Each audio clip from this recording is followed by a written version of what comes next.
যাকাতের উদ্দেশ্য হলো দারিদ্র্য বিমোচন করা। যাকাত ইসলাম বিধান কেন করেছে? যাতে করে সমাজে, দেশে কোনো গরিব মানুষ না থাকে। একটা কাপড়, একটা লুঙ্গি দিয়ে কেউ ধনী হয় বলেন? কারো প্রয়োজন বুঝে? সমস্যা কাটে? চিকিৎসা হয়? প্রয়োজন মিটে? কিছুই তো হয় না। একজন, দুইজন, 10 জন মানুষকে আপনি টার্গেট করবেন।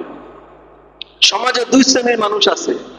গরিবদের মাঝে কয় শ্রেণীর মানুষ বলেন? গরিবদের মাঝে কয় শ্রেণীর মানুষ? দুই শ্রেণীর মানুষ। এক শ্রেণীর মানুষ কাজ করতে পারে, আরেক শ্রেণীর মানুষ কাজ করতে পারে না। যারা কাজ করতে পারে, যে শ্রেণীর মানুষ কাজ করতে পারে, তাদেরকে কাজের ব্যবস্থা করে দাও। যেমন একজন মহিলা, সে সেলাই কাজ জানে, তাকে একটা সেলাই মেশিন কিনে দাও। গ্রামের একজন মহিলা, সে গরু পালতে পারে, ছাগল পালতে পারে, তাদেরকে গরু ছাগল কিনে দেওয়া।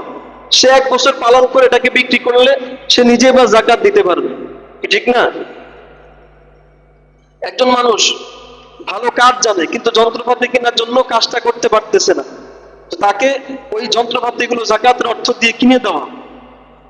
একজন মানুষ, সে সময় দিতে পারে, তাকে একটা চা স্টল কিনে দেওয়া, একটা পানের দোকান দিয়ে দেওয়া, ছোট একটা দোকানের ব্যবস্থা করে দেওয়া। সে এখান থেকে বিক্রি করে সে আগামী 1 বছরে নিজে স্বাবলম্বী হয়ে যাবে, এবার সে নিজেই যাকাত দিতে পারবে। এ হচ্ছে যাকাত দেওয়ার সুন্দর মাধ্যম। যারা কাজ করতে পারে তাদের জন্য, আর যারা করতে পারে না তাদের জন্য আবার আরেক মাসালা। যারা করতে পারে না, পঙ্গু, বিকলাঙ্গ, কাজ করার সক্ষমতা নাই, এ সমস্ত মানুষকে যাকাত দিবেন কিভাবে? এদেরকে আপনার যে যাকাতের অর্থ, এটা 1 জন 2 জন মানুষকে টার্গেট করবেন। মনে করেন একটা মানুষের জন্য আপনি প্রতি মাসে 5,000 টাকা যাকাত থেকে আপনি দিলেন। 5,000 টাকা করে বছরে কত আসে? 60,000 টাকা। আপনার 60,000 টাকা যাকাত আসে। আপনি এই গরিব মানুষটা, পঙ্গু মানুষটাকে 1 বছরের 12 মাসে 12টা চেক দিবেন, যে 1 মাস পরে তুমি ব্যাংক থেকে 5,000 টাকা উত্তোলন করে আনবা। 12 মাসের তারিখ দিয়ে 12টা চেক দিয়ে দিবেন। সে 12 মাসে 5,000 টাকা করে আনবে। 1 বছরের জন্য একটা মানুষের অভাব দূরীভূত হয়ে গেল, ঠিক কিনা? তো যারা করতে পারে তাদের জন্য এক ব্যবস্থা, তাদের জন্য ব্যবস্থা করে দিবেন। আর যারা করতে পারে না তাদের জন্য আলাদা ব্যবস্থা, ওইভাবে ব্যবস্থা করে দিবেন। এভাবে যদি হয় তাহলে সমাজের সকল দরিদ্র মানুষগুলো স্বাবলম্বী হয়ে যাবে, সমাজ আর কোনো গরিব থাকবে না। যে হাসরের ময়দানে এই সম্পদগুলো, এই আদরের সম্পদগুলোকে বিষধর সাপ বানাবে। সাপ বানিয়ে আমাদের গলার মধ্যে পেঁচিয়ে দিবে, পেঁচিয়ে ওই সাপের 2টা মুখ হবে, ওই 2 মুখ দিয়ে আমাদের এই চেহারার মধ্যে দংশন করবে। আর এই সাপগুলোর এত বিষ, একটু বিষ যদি জমিনের মধ্যে ছাড়া হয়, কিয়ামত পর্যন্ত জমিনে একটা সবুজ ঘাস উঠবে না। এত মারাত্মক বিষধর সাপ দংশন করতে থাকবে। আর সে বলবে, আনা কানজুক, আনা মালুক, আমি তোমার রক্ষিত সম্পদ, আমি তোমার আদরের সম্পদ, আমি তোমার আদরের মাল। যাদের সম্পদ আছে এই সম্পদগুলো রেখে যাব, আমাদের সন্তানরা ভোগ করবে, কিন্তু মাইকটা আমাকেই খেতে হবে, এটা মাথায় রাখেন। তখন সন্তান বলবে না যে আমার বাবা আমার জন্য রেখে আসছে, আমারে কিছু দেন। সন্তান এটা বলবে না। সন্তান তখন আপনাকে পাশিয়ে নিজে মুক্তি চাইবে, এটা মাথায় রাখেন। অতএব যাদের উপর যাকাত আসছে, যারা মনে করতেছি আসে না, তারাও একটু হিসাব করে দেখেন সম্পদ আসলে কতটুকু আছে। যদি থাকে 1,72,000 টাকা পরিমাণ, এবং এই টাকার উপর বছর উদ্বৃত্ত হয়, এবং আপনার কোনো ঋণ না থাকে, তাহলে আপনার উপর যাকাত দিতে হবে, যাকাত আদায় করতে হবে। আল্লাহ তাআলা আমাদেরকে এই কথাগুলো বোঝার এবং আমল করার তৌফিক দান করুক, আমিন। এই যাকাতের 8টি খাত। ইন্নামাস সাদাকা লিল ফুকারা ওয়াল মাসাকিন ওয়াল আমিলিনা আলাইহা ওয়াল মুআল্লাফাতি কুলুবুহুম ওয়া ফির রিকাব ওয়াল গারিমিন ওয়া ফি সাবিলিল্লাহ ওয়া বুনিস সাবিল। এই 8টা খাতে ব্যয় করা যাবে। আল্লাহ তাআলা বলেন, ইন্নামাস সাদাকাতু লিল ফুকারা ওয়াল মাসাকিন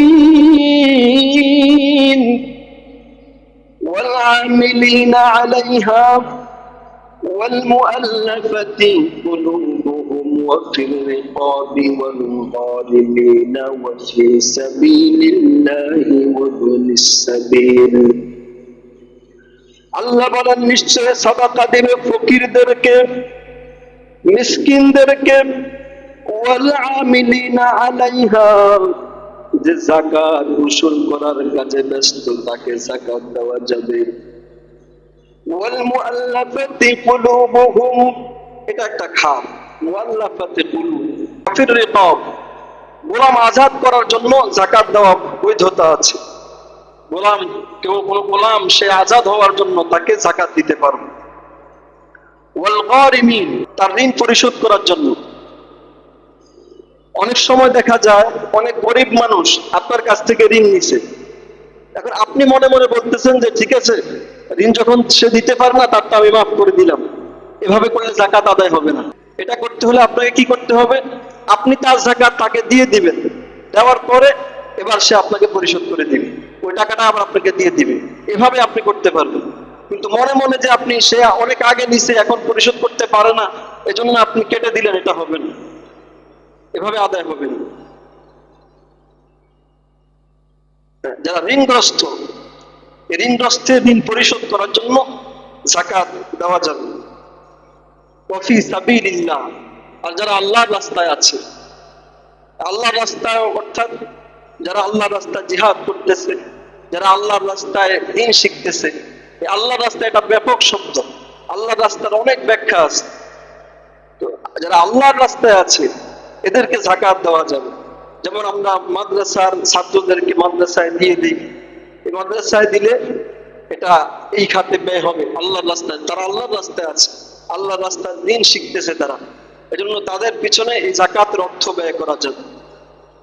যারা যাকাত আমরা পরিশোধ করব তারা দ্বীনি মাদ্রাসার দিকে খেয়াল রাখবো, কারণ এরা আমাদের দ্বীনি প্রয়োজনগুলো মেটাচ্ছে।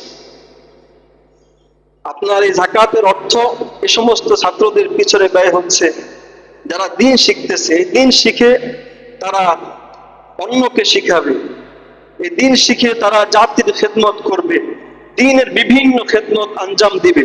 সে ছাত্র গড়াবে, সে ছাত্র আবার ছাত্র গড়াবে, এভাবে করে এর এক সওয়াব আমি আপনি আমাদের আমলনামায় উঠতেই থাকবে। একে তো আমার যাকাত আদায় হলো, আর একে সাদাকায়ে জারিয়ার সওয়াব হয়ে গেল। এজন্য যারা যাকাত দিতে চাই তারা দূরে হোক কাছে হোক আমরা যাকাত দিতে পারি। যারা দূরে দিতে চাই, আমাদের এখানে চরমোনাই মাদ্রাসার জন্য কালেকশন হয়। চরমোনাই মাদ্রাসায় হাজার হাজার ছাত্র লেখাপড়া করে, এদের খাবার, এদের লেখাপড়া, কিতাবাদি বহন করা হয় মাদ্রাসার পক্ষ থেকে। আপনারা সেখানে দিতে পারেন। কাছে হলে কাছে যে সকল মাদ্রাসা আছে, এখানে ইহসানুল মাদ্রাসা আছে, মার্কাজুল কুরআন মাদ্রাসা আছে, এই সমস্ত মাদ্রাসা, আরো যে সমস্ত মাদ্রাসাগুলো আছে এসব মাদ্রাসায় দান করতে পারি। ওয়াফি সাবিলিল্লাহ ওয়া বনিস সাবিল, যারা মুসাফির তাদেরকে দেওয়া যাবে। মনে করেন একজন মানুষ গ্রাম থেকে আসছে, বাড়িতে তার যথেষ্ট টাকা পয়সা আছে, কিন্তু এখানে সে ছিনতাইকারীর কবলে পড়ছে অথবা টাকা হারিয়ে ফেলছে, এই ব্যক্তিকে যাকাত দেওয়া যাবে। যাকাতের অর্থ থেকে তাকে দিয়ে সহযোগিতা করা যাবে। এই যাকাতের 8টি খাত: ইন্নামাস সাদাকা লিল ফুকারা ওয়াল মাসাকিন ওয়াল আমিলিনা আলাইহা ওয়াল মুআল্লাফাতি কুলুবুহুম ওয়া ফির রিকাব ওয়াল গারিমিন ওয়া ফি সাবিলিল্লাহ ওয়া বনিস সাবিল। এই 8টা খাতে ব্যয় করা যাবে। এবার আমরা অনেকে কি করি, যাকাতের টাকা নিজে খরচ করি, অথচ এই টাকাটা কিন্তু গরিবের হক, গরিব মানুষের হক এটা। সুতরাং তার হক যেটা সেটা তার কাছে পৌঁছিয়ে দেওয়া, সে যা ইচ্ছা তা করুন। কিন্তু আপনি যে নিজে কাপড় কিনতেছেন, আবার এটার নাম হইলো যাকাতের কাপড়, এটার নাম যাকাতের লুঙ্গি, এই যে এটা আপনি কিনলেন বেকার গেল। যাকাতের যে উদ্দেশ্য সেটা হাসিল হলো না। যাকাতের উদ্দেশ্য হলো দারিদ্র বিমোচন করা। যাকাত ইসলাম বিধান কেন করেছে? যাতে করে সমাজে, দেশে কোনো গরিব মানুষ না থাকে। এই রাষ্ট্রে যদি ইসলাম থাকতো তাহলে রাষ্ট্র তো জানে কার অ্যাকাউন্টে কত আছে, রাষ্ট্র তার হিসাব অনুযায়ী তার অ্যাকাউন্ট থেকে যাকাতের টাকাটা কেটে নিয়ে গরিব মানুষের কাছে পৌঁছায় দিত আমানতদারিতার সাথে। এখানে মনে রাখবেন আরেকটা কথা, অনেকে টাকা আছে, অনেক টাকার মালিক, কিন্তু সে আবার ঋণও আবার অনেক টাকা। যেমন এই একজনে 1 কোটি টাকার মালিক, সে আবার 5 কোটি টাকা লোন আনছে। এই ব্যক্তির ক্ষেত্রে এই লোনটা ধর্তব্য হবে না। অনেক বড় বড় ব্যবসায়ী রাখা, হুজুর আমি নিজেই তো জাকাত খাইতে পারবো, কারণ আমি তো ঋণ আছি, কারণ ঋণগ্রস্ত যে সে তো জাকাত খাইতে পারবে, আমি তো 5 কোটি টাকা ঋণ আছি। না, ঋণ দুই ধরনের। একটা হলো নিজের জীবন বাঁচানোর তাগিদে কোনো একটা ঋণ করছে, বিপদে পড়ে একেবারে অসহায় হয়ে ঋণ করছে, এটা হলো একরকম ঋণ। আরেকটা হলো ব্যবসাকে উন্নত করার জন্য, নিজের জীবনকে উন্নয়ন করার জন্য ঋণ করছে। দুই ঋণ সমান না। ওই দ্বিতীয় প্রকারের যে ঋণ, অর্থাৎ নিজের জীবন জীবিকা উন্নত করার জন্য যে ঋণ করা হয়েছে, এই ঋণ জাকাতের অর্থ থেকে কাটা যাবে না। অর্থাৎ আপনার কাছে 1,72,000 টাকা আছে, আবার আপনি ঋণ আছেন 50,000 টাকা, আর এই 50,000 টাকা আপনি ঋণ কেন? কারণ আপনার প্রয়োজনের তাগিদে বিপদে পড়ে আপনি নিছেন, তখন আপনার এই 1,72,000 থেকে 50,000 টাকা কাটা যাবে, কর্তন হবে। বুঝছেন? বুঝছেন কথাটা? কারো কাছে 1,72,000 টাকা আছে, কিন্তু সে আবার ঋণও আছে 50,000 টাকা।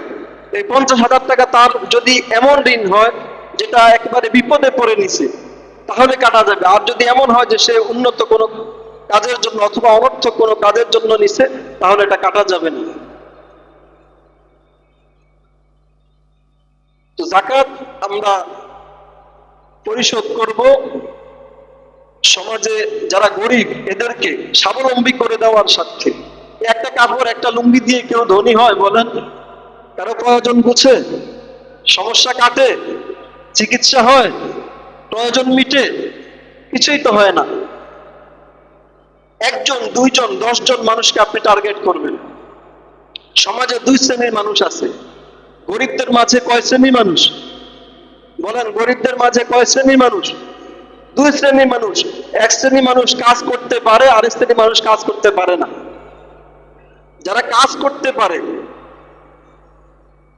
যে শ্রেণীর মানুষ কাজ করতে পারে, তাদেরকে কাজের ব্যবস্থা করে দাও।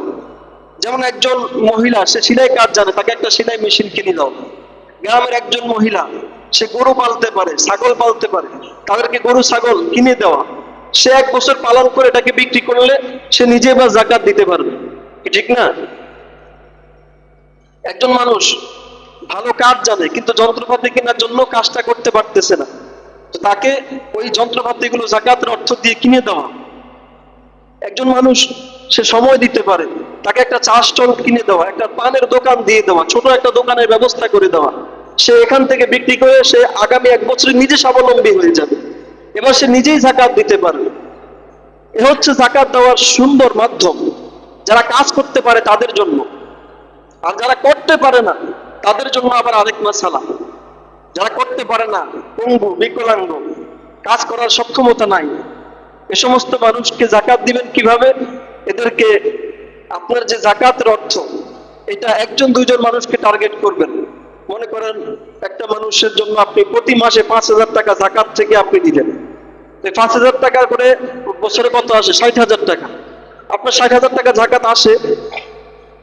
আপনি এই গরিব মানুষটা, পঙ্গু মানুষটাকে 1 বছরের 12 মাসে 12টা চেক দিবেন, যে 1 মাস পরে তুমি ব্যাংক থেকে 5,000 টাকা উত্তোলন করে আনবা।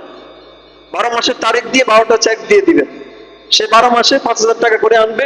1 বছরের জন্য একটা মানুষের অভাব দূরীভূত হয়ে গেল, ঠিক কিনা? তো যারা করতে পারে তাদের জন্য এক ব্যবস্থা, তাদের জন্য ব্যবস্থা করে দিবেন।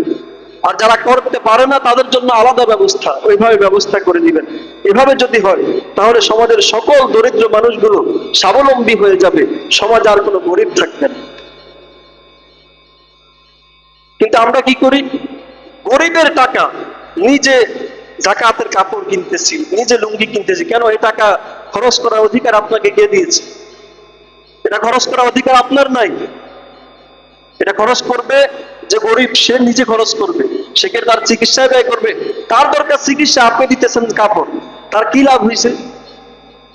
তার দরকার খাবার, আপনি দিচ্ছেন তাকে কাপড়, তার কি পেট ভরছে? এজন্য তার টাকা তার কাছে পৌঁছে দাও। এবার সে চাউল কিনুক আর চিকিৎসা করাক আর কাপড় কিনুক, আর তার ইচ্ছা। কথা বুঝাইতে পারছি? এভাবে করে আমরা আমাদের জাকাত পরিশোধ করব। আর ফিতরা, ফিতরা এই বছর সর্বনিম্ন ফিতরা হলো 110 টাকা, আর সর্বোচ্চ ফিতরা হলো 2805 টাকা, 2805। আর মাঝখানের একটা ফিতরা আছে 595 টাকা। যাদের সামর্থ্য আছে এই তিনটার কোনো একটা দিয়ে, একেবারে 110 টাকা দিয়ে চায় দেখেন না। অনেক গরিব মানুষ আছে, তারা আপনার মতো সাহারি ইফতার করতে পারে না, তারা আপনার মতো ভালো কাপড় কেনার সামর্থ্য নাই, সন্তানদেরকে কিনে দেওয়ার সামর্থ্য নাই, একটু বেশি দেন। আপনার তো সামর্থ্য আছে, ফ্যামিলিতে 5 জন সদস্য, 600 মানে 595 টাকা করে ধরলে কত হয়? 600 টাকা করে ধরেন, তো 5 6 30, 3000 টাকা। আপনি 3000 টাকা ফিতরা দেন, গরিবের উপকার হলো। একেবারে অল্পটা নিয়েই বসে থাকবেন না। যাদের সামর্থ্য আছে, যাদের নাই তো তাদের ভিন্ন কথা, তারা 100 টাকাই দিয়েন, 110 টাকাই দিয়েন। যাদের একটু সামর্থ্য আছে তারা 595 টাকারটা দিয়েন। যাদের আরো সামর্থ্য আছে তারা 2805 টাকারটা দিয়েন। পারবেন না ইনশাআল্লাহ? আল্লাহ তাআলা তৌফিক দান করুন। তো যাকাতের কথা বললাম, ফিতরার কথা বললাম, আরেকটা বললাম ফিদিয়া। গত জুমায় বলছিলাম যারা রোজা রাখতে অক্ষম তারা ফিদিয়া দিবে। ফিদিয়ার ব্যাপারে গুরুত্বপূর্ণ একটা মাসালা, ফিদিয়ার ব্যাপারে গুরুত্বপূর্ণ মাসালা হচ্ছে ফিদিয়া যাদের পক্ষ থেকে দেওয়া হবে, অর্থাৎ অসুস্থ ব্যক্তি যে, তিনি বলতে হবে যে আমার পক্ষ থেকে ফিদিয়া দান করে দিও। তিনি যদি না বলে, আপনি স্বামী, আপনি বড় ভাই, আপনি স্বামী, আপনি বড় ভাই, বা আপনি দায়িত্বশীল, ওই হিসাবে আপনি নিজে থেকে দিয়ে দিলেন, সে জানেও না, এটা হবে না। ফিদিয়ার ক্ষেত্রে যে রোজা রাখতে পারে না সে বলবে, সে বলে দিতে হবে যে আমার পক্ষ থেকে ফিদিয়া আদায় করে দেন, বা আমার পক্ষ থেকে ফিদিয়া আদায় করে দাও, এটা বলতে হবে। কথাটা বুঝাইতে পারছি? এটা না বললে কিন্তু তার এই ফিদিয়া আদায় হবে না। রোজার কাফফারা যেটাকে আমরা বলি আর কি, রোজার কাফফারা, এটা আদায় হবে না। এটা আদায় হতে হলে সেই অসুস্থ ব্যক্তি যে রোজা রাখতে পারে না সে বলতে হবে যে আমার পক্ষ থেকে ফিদিয়া আদায় করে দিও, তাহলে ফিদিয়া আদায় হবে। যাকাতের ক্ষেত্রে একই মাসালা। আপনার কাছে টাকা আছে, আপনি যাকাত দিয়ে দিন, অথচ যে মালিক সে জানেই না, এটা হবে না। যে মালিক সে বলতে হবে যে আমার পক্ষ থেকে তুমি টাকার থেকে যাকাত আদায় করে দাও, এটা বলতে হবে। যাকাত, ফিতরা, ফিদিয়া এগুলো আমরা আমাদের উপর মহা দায়িত্ব। আল্লাহ তাআলা যাদেরকে সম্পদ দিয়েছেন, অর্থ দিয়েছেন, সামর্থ্য দিয়েছেন, আমরা এগুলো দান করে দিব।